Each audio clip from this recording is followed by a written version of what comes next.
England is one of the most popular tourist destinations in the world. While most travelers tend to stick to London, the rest of the region has a lot to offer and sees a fraction of the crowds. In fact, backpacking around England was one of the highlights of all my travels in Europe. England's smaller cities, like Bath and Oxford, are both fascinating and culturally rich. And since they aren't as crowded as London, they're a bit cheaper too. Liverpool, the birthplace of the Beatles, boasts a rich musical history while the countryside has fascinating estates and natural beauty. There's the mountainous north, the rolling hills of Lancaster and Cornwall, Stonehenge, Hadrian's Wall, and Tudor cities like Chester. In short, there is a ton to see and do in England. And once you get outside of London, prices drop dramatically. Regardless of your travel style, this England travel guide can help you plan your trip, save money, and make the most out of your time here. Other things to see and do in England. 1. See Buckingham Palace. Buckingham Palace, home to the Queen of England, is a fascinating site that's only open to the public during the summer. If you can't visit the palace, you can catch the daily changing of the guards at 11 a.m. during the summer. If you want to check out the palace, admission is £60 sterling, though you can visit the garden only for £16.50 sterling if you're on a budget. 2. Visit the Tower of London. Built in 1070 by William the Conqueror, this tower has expanded many times over throughout the centuries. One of the top attractions in the UK, here you can admire the crown jewels of England, see the iconic Beefeater Guards, and check out where England's most famous prisoners were held. It's expensive to visit, though, costing £29.90 sterling. Be aware that lines are long, so it's best to plan ahead. 3. Relax in Brighton. Brighton is a great little town for a weekend getaway. The city is a popular summer destination for locals who come here to relax on the beach, enjoy the fleeting summer sun, and wander the pier where there are amusement rides, carnival-style stalls, and street food. 4. Listen to music in Liverpool. Liverpool has spectacular museums,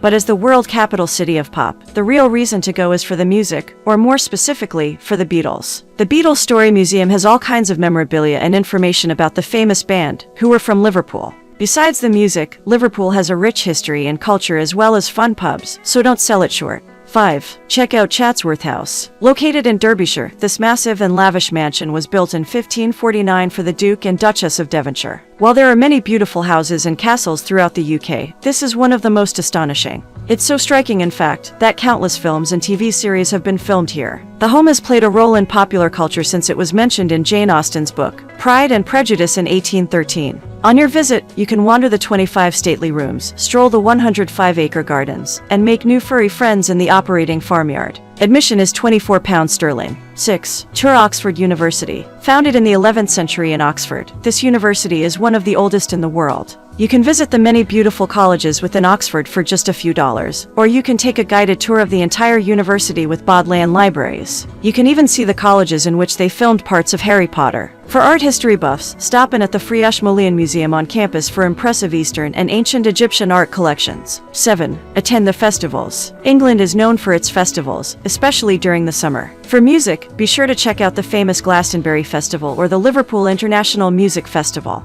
Also, the UK has 3 huge Pride events in London, Brighton, and Manchester. This is just the tip of the festival iceberg, though, as every city and town has a lot on offer. 8. See Stonehenge. Stonehenge, located just 15 minutes from Salisbury, is one of the oldest man-made structures in the world. You can't go up to the stones anymore, but it's quite a fascinating sight, especially since we still have very little idea how they dragged the stones there. The audio tour is worth getting so you can get some historical context on the site. Admission costs £19.50 sterling for an off-peak ticket, and £21.50 sterling for a peak season ticket. 9. Visit Old Trafford. I highly recommend a visit to Manchester United's home stadium, which contains a famous club, theatre, and sports arena. With over 74,000 seats, it is the largest club football stadium in the UK, and the 11th largest in all of Europe. The tour is awesome and takes you below the stadium seating, into the players' lounge, and even into the pitch-side dugout. Dig deeper into some football history at the on-site museum. Admission is £25 sterling. 10. Admire Ely Cathedral. Also known as the Ship of the Fens, this cathedral is visible everywhere in the small city of Ely. Originally built in the 12th century, it's renowned for its Romanesque architecture, complete with a stunning entrance and an octagonal lantern tower. The Lady Chapel is the largest in all of England. The cathedral is also home to the National Stained Glass Museum, whose collection spans 800 years and includes stained glass from across the UK and Europe. Visiting the cathedral only costs £8 sterling, or you can buy a combined ticket to the museum and cathedral for £12.50 sterling. 11. Relax in Greenwich Park. Considered to be one of London's largest parks, it is also one of the most beautiful, and a perfect escape from the city's bustle. There are several historic sites here as well as a rose garden, meandering pathways, a tea house, the Royal Observatory, the National Maritime Museum, a cafe, and even a deer park. It is the oldest enclosed royal park in London and a relaxing place to spend a few hours with a book. 12. Hike Hadrian's Wall. Declared a World Heritage Site in 1987. Hadrian's Wall has been standing since the 2nd century. It was built by the Romans to keep the Celts out of Roman England. While you can make a brief visit to see the fortifications and ancient wall and many spots of the country, if you're up for it, you can also hike the entire 135 kilometers length of the wall itself. 13. Go to Salisbury. Not far from Stonehenge is the beautiful town of Salisbury. Just 1.5 hours from London by train, it has a breathtaking 750-year-old cathedral that is home to the Magna Carta and tombs dating back to 1099. Salisbury is one of the few places that wasn't bombed during the World War II Blitz, so it is beautifully preserved. Cathedral Close and Market Square are both worth visiting in Salisbury, as well as Old Sarum and Salisbury Museum. 14. Stay in Chester. I love an undervisited destination and, for me, Chester is one of those places. Chester's center looks like something out of an old novel by Charles Dickens. The homes in Chester are typical Victorian in design, and the old taverns, hotels, and little shops all have retained their charm and original look. There's plenty to do in Chester, including walking along the city walls and seeing the rows of medieval houses that showcase the historic architecture. Chester Cathedral is over 1,000 years old and well worth a visit. For something a little more contemporary, go on a river cruise. 15. Visit the colleges at Cambridge University. Like Oxford, Cambridge University is made up of different colleges. Founded in 1209, the university is an architectural delight, and wandering around the many buildings in the city. Most notable include the stunning buildings at King's and Queen's Colleges, as well as the iconic quads at St. John's and Trinity. There are lots of walking tours to choose from if you want to learn more about Cambridge's history, and some are even led by the students themselves. Expect tours to last around 90 minutes and cost £20 sterling. 16. Enjoy afternoon tea. Tea is a scene unto itself in England. With a history dating back through the centuries, this tradition can be enjoyed at every level of your budget. Starting with just the drink, you can find quaint tea shops literally all over the country. There you can try different types of tea and a selection of cakes to go with it should you need a sweet treat. In Devon and Cornwall, you can have a cream tea, which is tea with scones, cream, and jam. Afternoon tea, or high tea, is a more lengthy affair and comes first with finger sandwiches and tiny savory pastries, then with scones and little cakes. Some places offer a glass of champagne to go with it.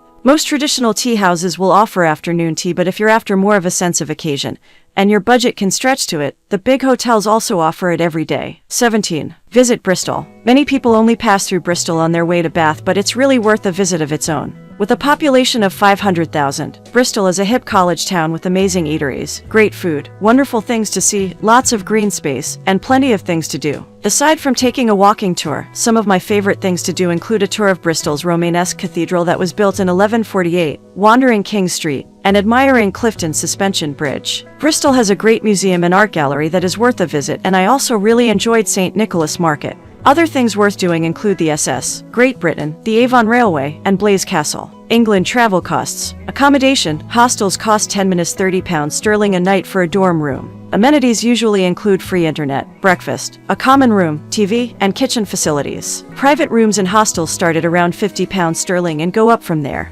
Budget hotels offer similar amenities and start around £60 sterling per night for a twin room. Apartment rentals cost £35–60 sterling per night for a private room, while entire apartments, homes start around £80 sterling per night. Campgrounds can be found all around the country, and most have basic facilities. Expect to pay £10 sterling per night for a place to pitch your tent. Food. While British cuisine has evolved in leaps and bounds due to immigration, it's still very much a meat and potatoes country. Fish and chips remain a popular staple for both lunch and dinner, while roasted and stewed meats, sausages, meat pies, and the quintessential Yorkshire pudding are all common options as well. Curry are super popular too. Fish and chips or a kebab cost around £5–6 sterling. Indian and Asian food can be purchased for £8–10 sterling. Pizza is usually £6–9 sterling. Fast food is around £6 sterling for a combo meal. For a meal at a restaurant with table service, expect to pay around £25 sterling for a main dish and a drink. Beer is around £4 sterling, while a latte, cappuccino, is £2.75 sterling.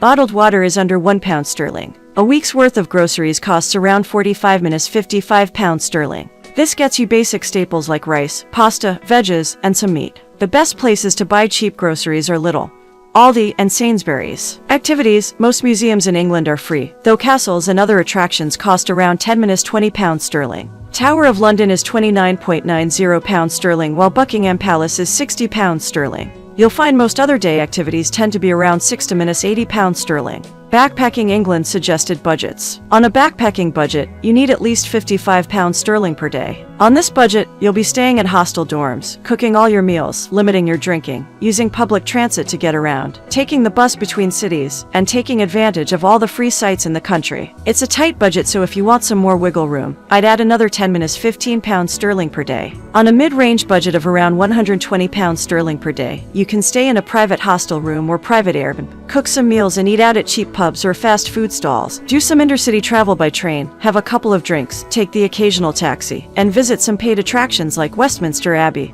or the Tower of London. On a luxury budget of £255 per day or more, you can stay in a hotel, eat out wherever you want, drink more, take taxis and the train to get around, and do more tours and activities. This is just the ground floor for luxury though. The sky is the limit. You can use the chart below to get some idea of how much you need to budget daily, depending on your travel style. Keep in mind these are daily averages. Some days you'll spend more, some days you'll spend less. We just want to give you a general idea of how to make your budget. Prices are in GBP. England Travel Guide, Money Saving Tips. England isn't a cheap place to visit. While everything is cheaper once you get outside London, it's still very easy to burn through money no matter where you are. The trains can be ridiculously expensive here. However, not all hope is lost. There are plenty of ways to save money when you're traveling around the country if you know where to look. Here are my top ways to save money in England. Take advantage of the free museums. Public museums offer free admission in every city throughout England and the United Kingdom. It's a great way to learn about the country's most influential artists, immerse yourself in the country's history, and spend a rainy day without paying a cent. Book early, book all transportation well in advance, even if you don't plan to use it.